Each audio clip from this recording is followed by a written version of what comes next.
So after being in Romans for so long, I thought it would be good for us to try something a little bit different, something a little more narrative, more of a story. Romans was fantastic, but thought we needed a change of pace. This is a long story, but it's a fascinating story. And so I ask you to bear with me. It's going to take a while to get through the readings, but then we'll talk about what we take from those readings.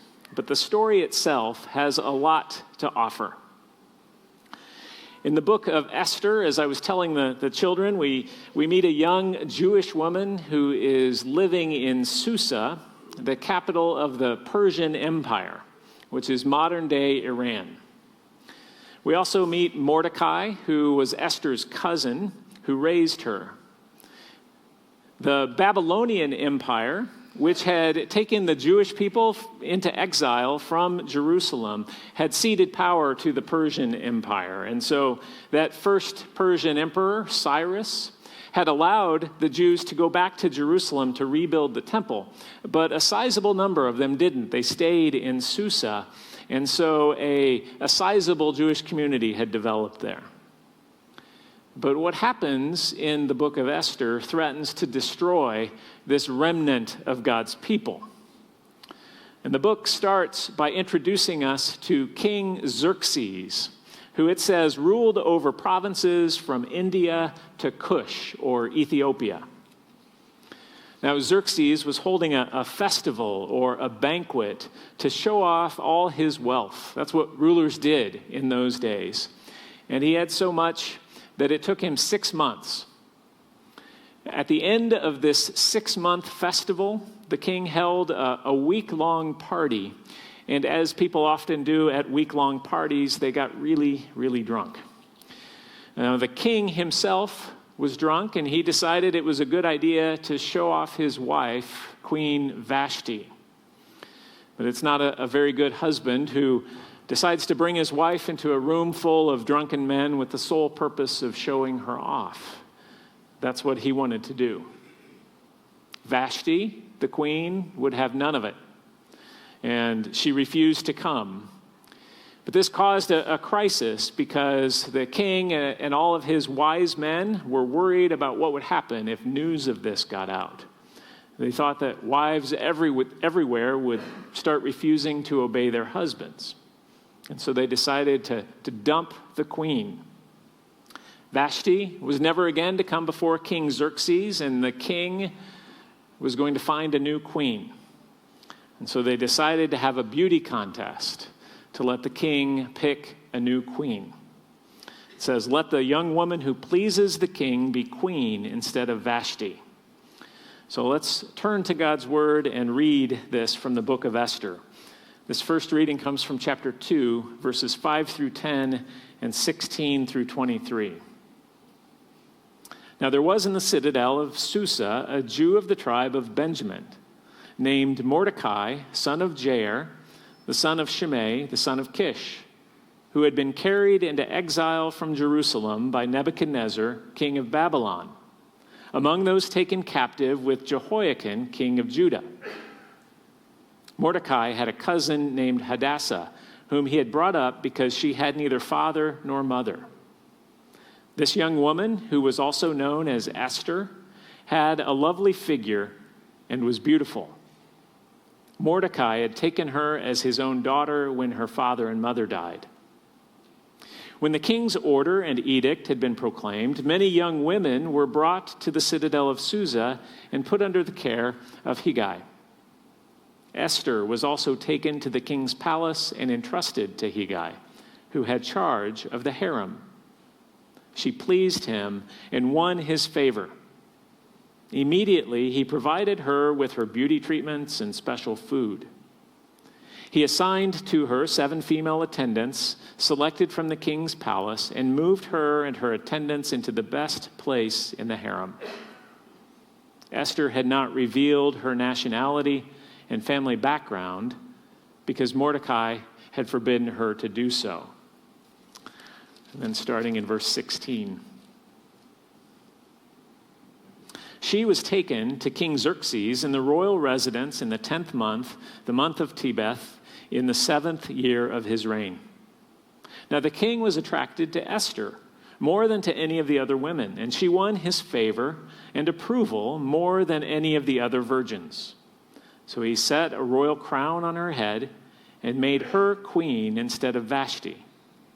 And the king gave a great banquet, Esther's banquet, for all his nobles and officials. He proclaimed a holiday throughout the provinces and distributed gifts with royal liberality. When the virgins were assembled a second time, Mordecai was sitting at the king's gate. But Esther had kept secret her family background and nationality, just as Mordecai had told her to do so. For she continued to follow Mordecai's instructions as she had done when he was bringing her up.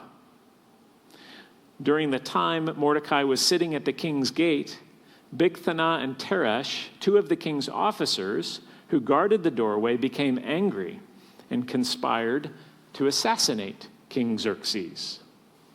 But Mordecai found out about the plot and told Queen Esther, who in turn reported it to the king, giving credit to Mordecai. And when the report was investigated and found to be true, the two officials were impaled on poles. All this was recorded in the book of the Annals in the presence of the king.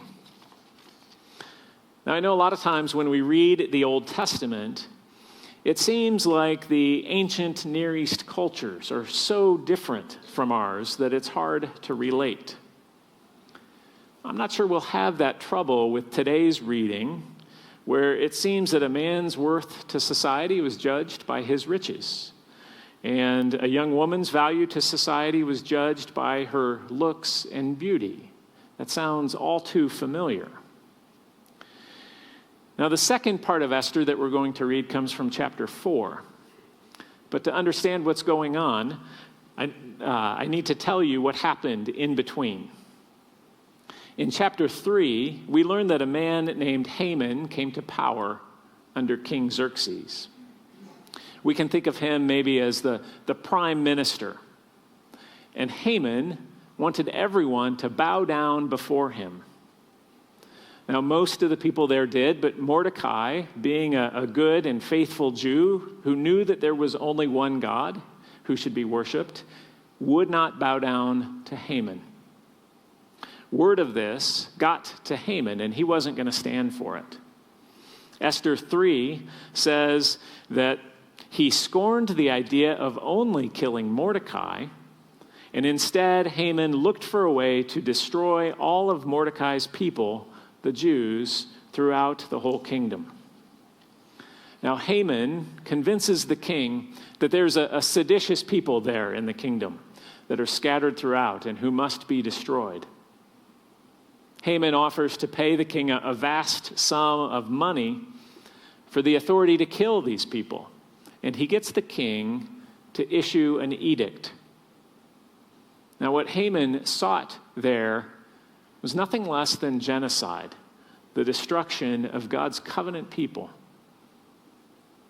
Tragically, this kind of hatred against Jewish people has surfaced again and again throughout history, and even in our own time. But this story of Esther reminds us that this kind of hatred, it doesn't get the final word. That the unseen God preserves his people and brings deliverance. So Mordecai learns of this plot, and he's distressed, and he lets Esther know about it. And that's where we pick up the story in Esther 4.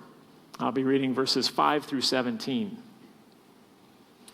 Then Esther summoned Hathach, one of the king's eunuchs assigned to attend her, and ordered him to find out what was troubling Mordecai and why. So Hathach went out to Mordecai in the open square of the city in front of the king's gate.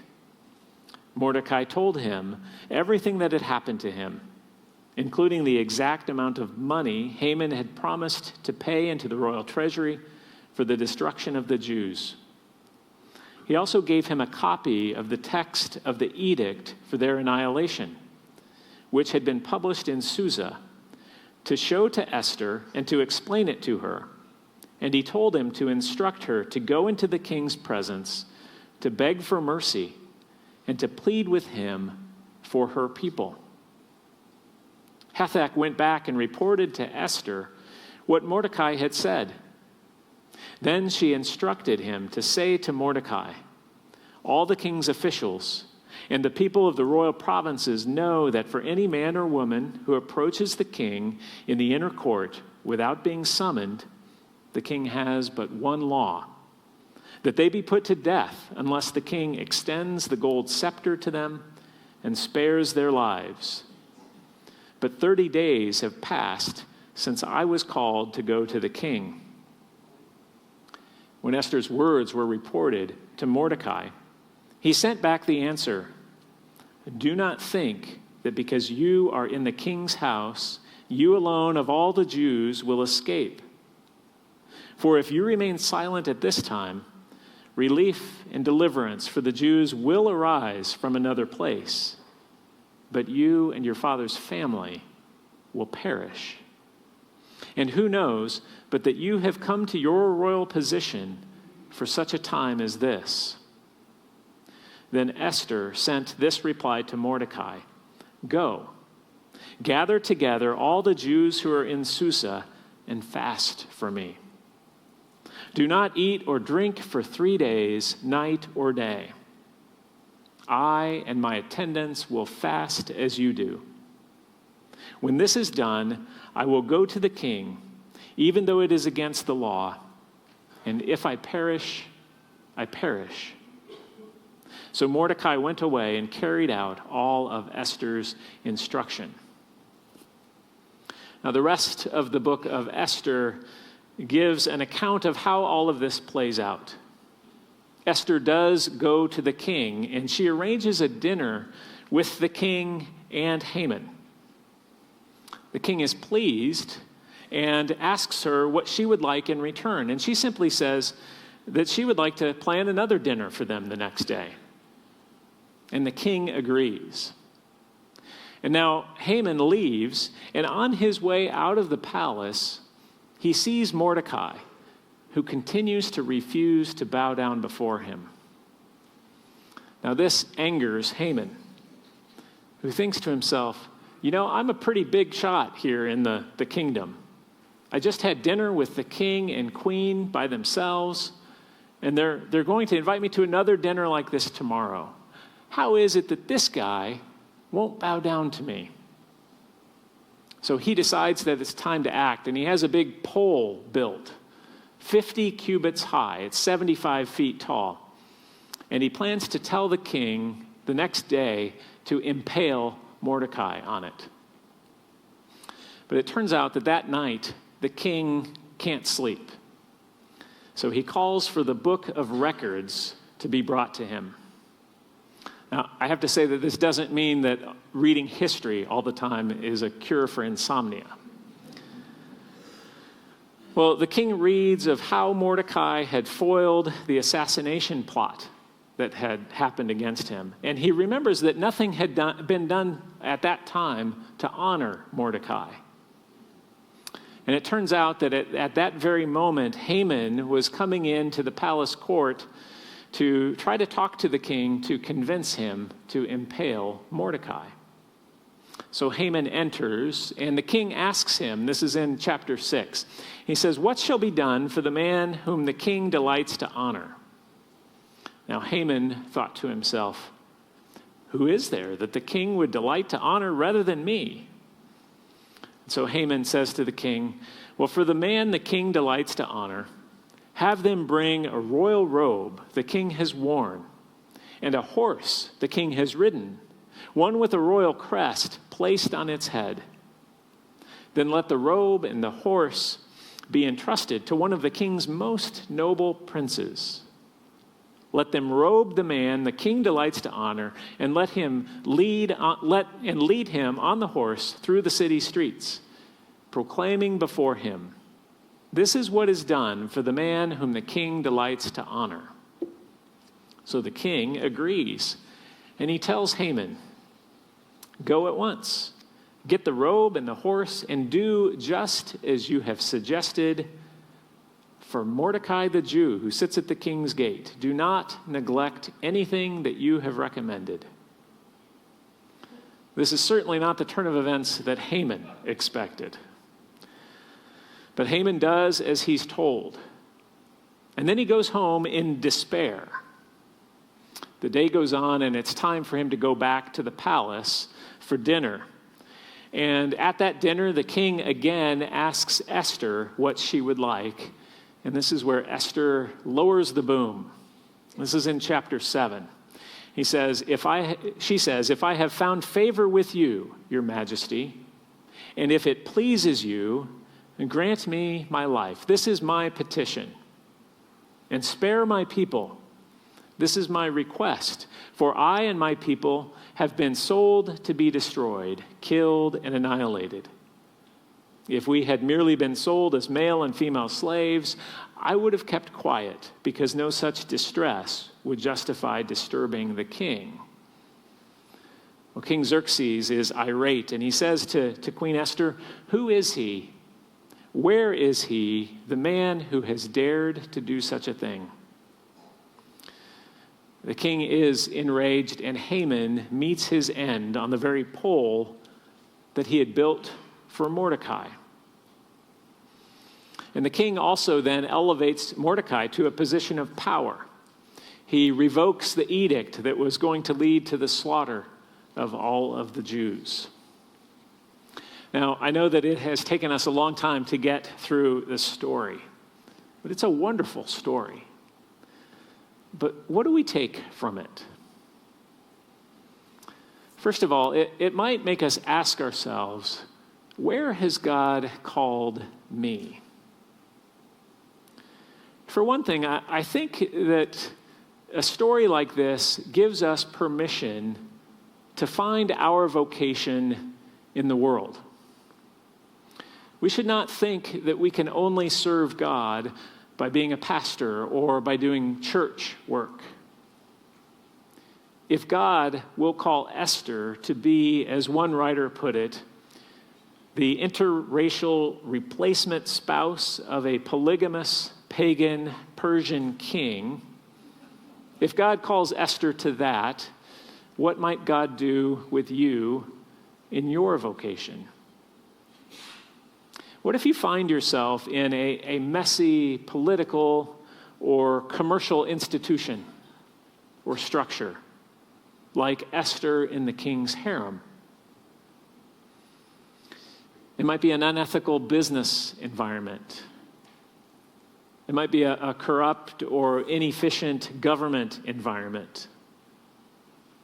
Maybe it's an increasingly secular education environment that can be hostile to faithful Christians. Well, this raises another question. Will I take my faith everywhere? Because we might have one of two kinds of reactions. One might be to flee from the secular environment, to retreat into a kind of Christian ghetto where we don't have any contact with the outside world because we're afraid that it's going to corrupt us. Now, I do think that a healthy fear of corruption by the secular culture can be wise. But in the example of Esther, we find someone who works within a secular culture, a culture like that, to serve the Lord. We should work within the culture we find ourselves to serve God.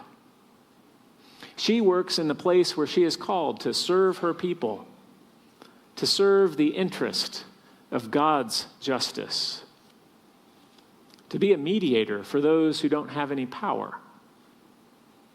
And so we should work where we are called to serve the people, to serve the best interests of God's justice.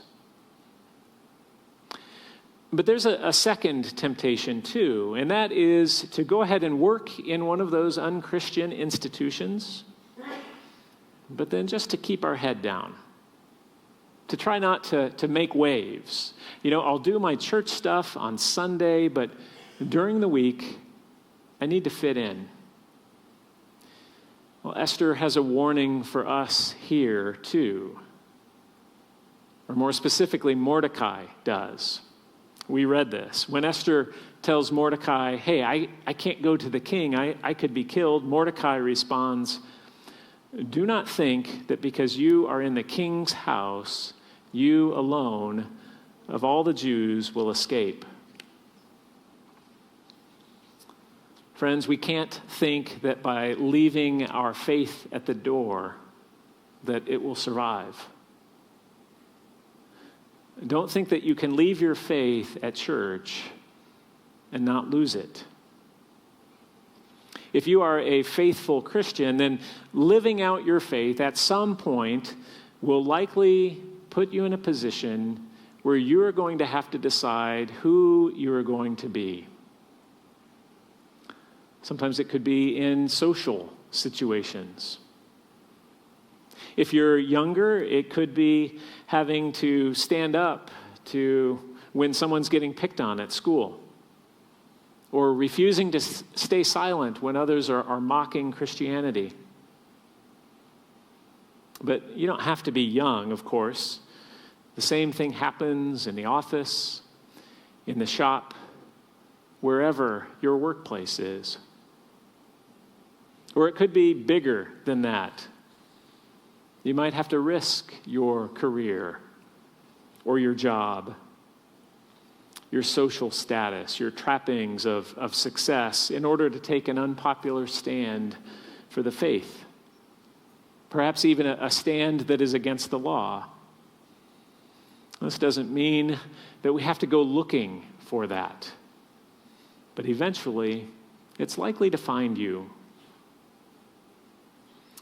Well, Mordecai persuades Esther, and she decides, I will go to the king even though it is against the law, and if I perish, I perish. What do we do? Do we stand up for what is right and say, if I perish, I perish? Or do we just try to keep our head down and not be noticed? I think this story of Esther can be a great encouragement to us in this regard. But if that were all we took from this book, that Esther is a good example for us, then it might strengthen us for today. That might even encourage us for a week or two, but in the long run, I'm not sure that it would help us all that much. If we take Esther only as an example for what we need to do, then we're not really reading the Bible the right way. There's a temptation we sometimes fall into to make us think that the Bible is all about us. But the Bible is less about what we must do, and it's more about what God has done and what God is doing. The Bible is the story of God's faithfulness. Remember what I told the children, that the book of Esther doesn't mention God explicitly. Now, some might argue that, God's not even mentioned in Esther. How can the story mainly be about God? Well, the book of Esther may not mention God's name directly, but that's the paradox at the center. God may be hidden from us, but he's never absent. Not mentioning God in here is a literary device. It reminds us that in our own lives, even when we don't see him, when we don't hear his name, God is still at work. Think about all the different things that happened in that story. What if they hadn't?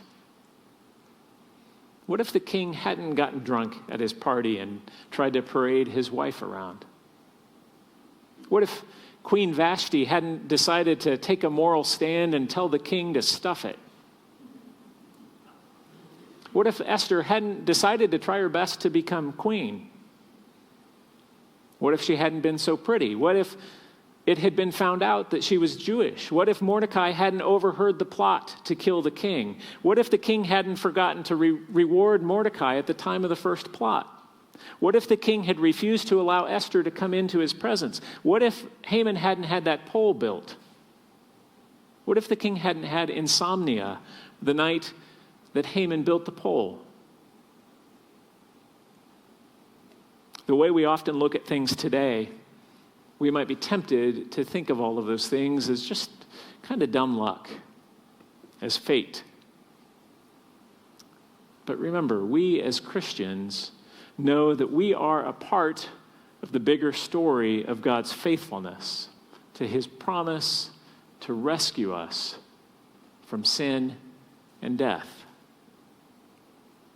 Though we might not see it at the time when we're in the middle of going through something, though it might not look to us like God is there, though it might look like God is ignoring us or has forgotten about us, that is not true. Even in situations that are hard to discern, God is faithful to the promise that he made to Abraham, to bless all of the nations of the earth through him. This is good news when you find yourself in a situation that seems irredeemable, when you find yourself confronted with a challenging ethical dilemma at work, when you find yourself under threat of paying a real price for your faithfulness to Jesus Christ. The story of Esther shows you that even in the midst of trials, in the midst of confusion and doubt, God's story is to be working things together for good, for our salvation. And Esther even points us to how God is doing that.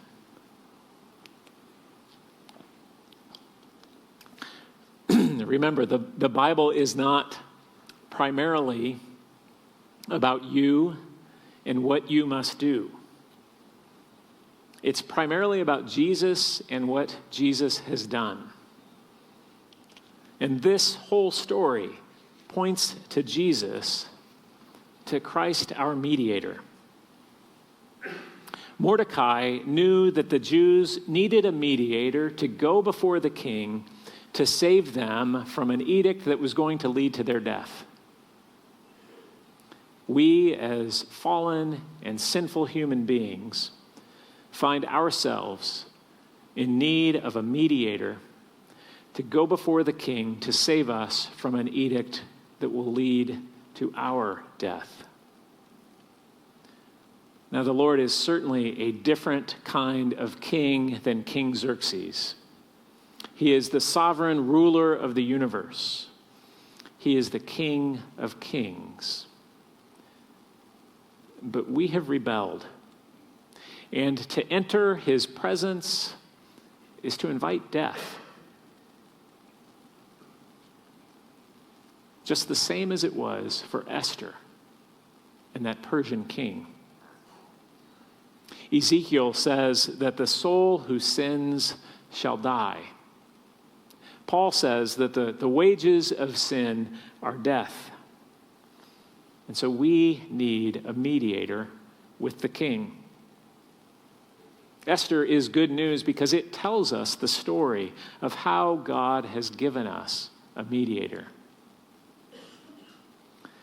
Tim Keller wrote that salvation comes through Esther only when she is willing to give up her place in the palace and take her life into her own hands and risk it all to intercede before the throne of power. Redemption comes not by gaining, but by losing. Not by filling up oneself, but by emptying oneself. And Jesus didn't just risk losing his place in an earthly palace, like Esther did, but he gave up his place in a heavenly palace. Jesus didn't just risk his life like Esther did, he gave his life. Jesus didn't say, if I perish, I perish. He said, when I perish, I perish.